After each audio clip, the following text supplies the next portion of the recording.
There's so much debate about whether an end-fed half-wave antenna needs a counterpoise or not.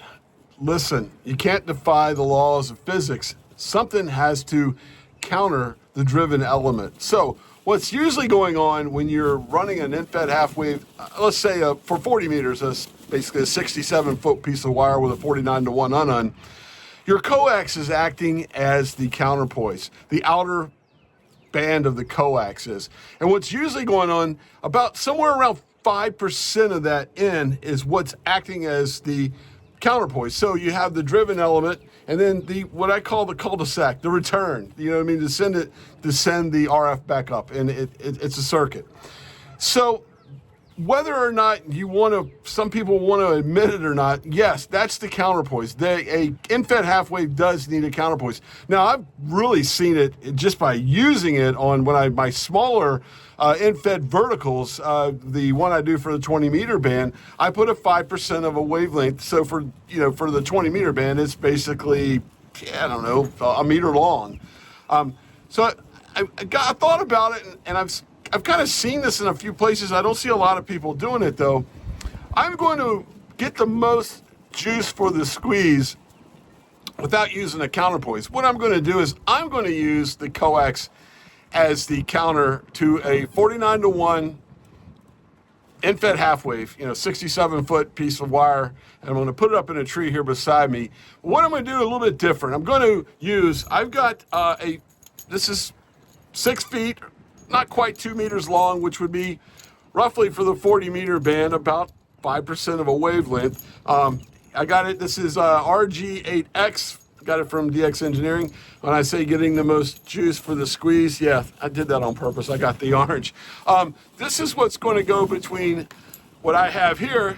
This is a small 49-to-1. We're going to go QRP, or not really QRP, about 20 watts. This is the TWIG end-fed half-wave. This is new from DX Engineering. I'm going to use this and put a piece of wire up. Now, this is rated for 25 watts SSB. But then what I'm going to do after the 6 foot is I'm going to choke it. And this is, I try to find the most affordable choke I could find. And this is the DX Engineering LPFC, or low power feedline choke. And it's B and C, I put the adapters on it. So we're going to have the wire in the air, the 49-to-1, 6 feet choke, and then another short piece of wire to my rig. And then we're going to get, like I said, we're going to get the most juice for the squeeze out of this up in a tree here at my local park. Let's get it together and see how it works. Stick around.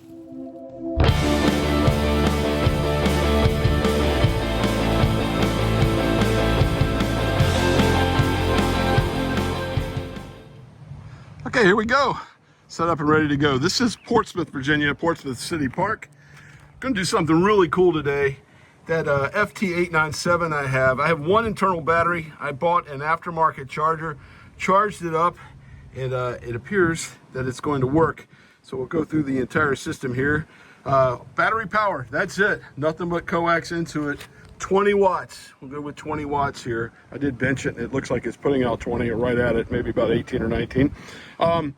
That is a 6-foot piece of DX Engineering high visibility RG8X down to the DX Engineering choke, 1-to-1 low power choke. Although they say low power, I think it'll work up to 200 watts, to another piece of 6-foot DX Engineering high visibility RG8X. And there it is. There it is. Yeah, what I did was I taped it. I just drove this PVC pipe here into the soft ground with a mallet and taped the little twig, the end-fed half-wave twig antenna. Just taped it on there, and then with that, got some 20 gauge wire. I started out with a little over 67 feet, trimmed it down and trimmed it. Now I got it up and over, you can see it here, this tree. So it's just probably a couple meters more on the other side as it slopes down a little. Most of it is in this sloped vertical position. What's really cool right here with an arborist weight. I got it first try. So there you go. So as you see here, as it's going up, if you can see it, right up over top of this tree, it's probably, I don't know, maybe 11 or 12 meters up before it bends back down. I'll show you as I brought it back down here under the tree. As it came back down, I got some arborist twine there. It's orange as well. Yep, we're gonna get the most juice for the squeeze out of all this orangeness. So then I ran it back over to, wrapped it around the tree, tied it off, and there it is. It's a 14-ounce arborist weight there. So there you go. Nice little park bench here. And let's get on and see how this thing works now. It is 2 p.m. in the afternoon Eastern time here, the east coast of the USA. Maybe 15 meters, we'll see. I'm sure there's other things going on, but there it is. There's the TWIG 49-to-1. There is close enough to 5% of a wavelength, 6 feet of coax, a choke, 6 more feet of coax, and my Yaesu FT897. 897, did I say 891 earlier? I may have. 897 on its own battery. Let's go.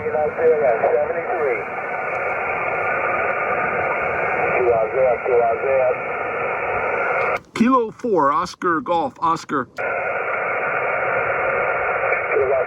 Oscar Golf, Oscar. It's good to hear you, Sophie Road. How are things going?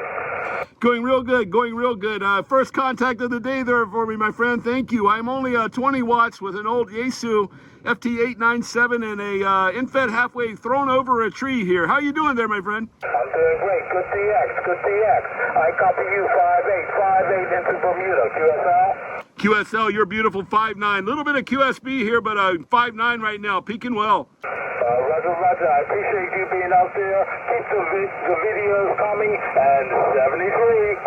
All the best in 73, my friend. Yeah, very good, Scott. Yeah, there's another station in there. Can you hear him? Yes, I can. Okay, you want to give him a report?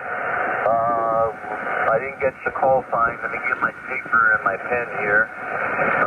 The other station, go ahead and give me your call sign, please. Yeah, the call here is Kilo 4, Oscar Golf, Oscar, K4OGO. I'm out portable with just 20 watts in southeastern Virginia there. You got both of you guys have great signals. You especially, you're like 10 over. Yeah, Roger, on that 20 watts in southeast Virginia. You're 5 by 7 here. A good copy. Go ahead. Okay, this is a really cool activity group. You can go online, hfqso.com, hfqso.com, and you spot yourself on there. When the moderator calls your name, you just say your call and who hears me, and then you can see how far you're getting out here. So with this low 20 watts here, I've got the volume down right now. When I get my turn, I'll call and see who can hear me. K4OGO, Walter, go ahead, please. Yeah, thank you. This is K4OGO, Kilo 4, Oscar Golf, Oscar, low power in Virginia. Who hears me? Walter is 5-1 here. Hey, Walter, I hear you 5-1 in Northern Cal. Okay, we got a few more takers there, Oklahoma and Northern California. Thanks for how much power there, Walter? It's 20 watts actually. It's probably about 10 to 15. It's an old Yaesu FT897. It's the old internal battery inside of it. Alrighty, well, trusty old Rick. Thanks for calling. I appreciate it. Okay, that worked out pretty good. Confession time. That was a test for me. I requested this tiny little TWIG 49-to-1 from DX Engineering because I've stated it, if you've missed the last few videos or whatever, and I just did a video for my members only where I really went into depth, but I'm planning a big trip months from now, November, second week of November, where I'm going to go to Australia for a little while and then come over to New Zealand for a little while and back. And I'm looking for small, portable, lightweight stuff. I'm thinking, when I'm definitely taking some type of vertical system, maybe the res, telescopic, easy that I can put it in my luggage and get there and open it up and take it with me. Also looking for small stuff like this that I could, like, you know, what if I go in a park in New Zealand up on a hill and I want to, you know, I want a wire antenna, an end-fed half wave or whatever. This would be easy to hike up there with. And that's kind of why I asked them for it. I did. I said, hey, you guys got this new thing called the TWIG out. That's pretty cool looking. And so I'm pleased. Right now it's in the bag, in the I hate to call it a DXpedition, the DX journey, whatever we're going to call it. I'll go DX exploring with this thing. So pretty cool. I'll put a link to this below. And also the little small choke. The cool thing about this is I could just, wherever I go, even with the verticals, I can take this, choke it with this, because this will handle the power more than what I'll be traveling with. And I can use the what they call the low power choke, inline choke, and then a 6-foot piece of coax there. So I tell you what, if you want to optimize your end-fed half waves, give it a try. I mean, you can buy 6 foot of coax. I know it's before you even put it in the comments. Yeah, you can make one. You can make one exactly 5%, which would be more like closer to 6.5 feet long. Make it, whatever, choke it, and use coax as the return or the counter for the driven element of an end-fed half wave. That's really what I was testing today to see how this would work, and it worked well. I'm pleased with how it all turned out. So right now, look how small that is too.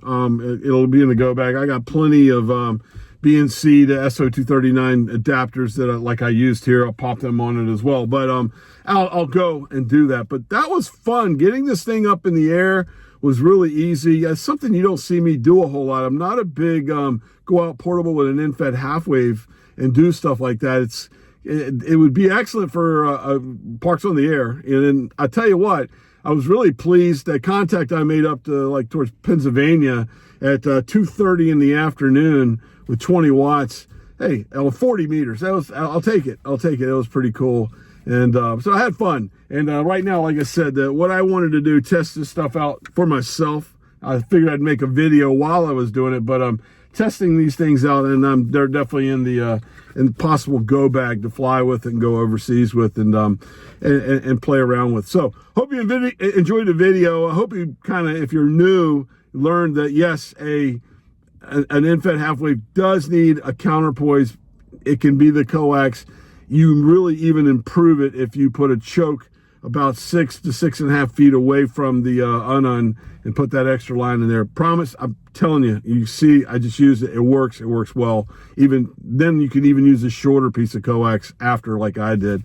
The FT897 with the internal battery, I got that internal battery with it. Got an aftermarket charger and charged it up, and it worked great. I was there for an hour, almost hour and a half, and it still had like 13 point something on it.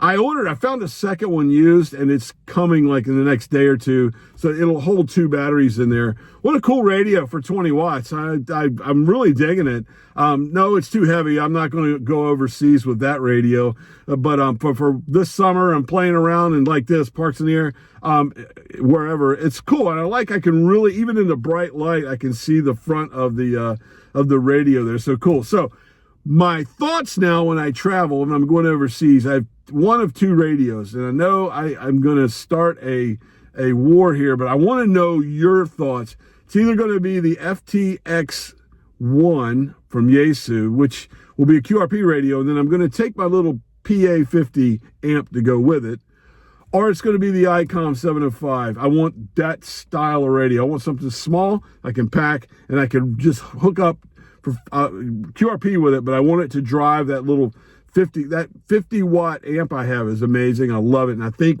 for what I want to do, especially if let's say I'm on the beach in either VK or ZL, that'll be more than enough, and I'll be able to DX and have some fun with it. So 705 FTX1, you guys tell me your thoughts in the bottom. I've kind of, you can see the radios I've been playing with. You know where my brand loyalty probably is, but I'm not going to let that get in the way. I'm going to really research. When I go to Dayton, I'm going to really take a good hard look at both of them and think about it. But there you go. That's where we're at.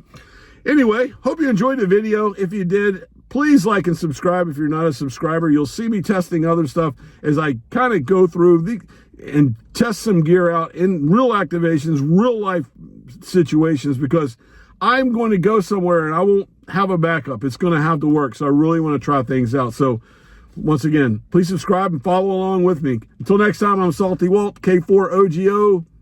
Stay salty, my friends.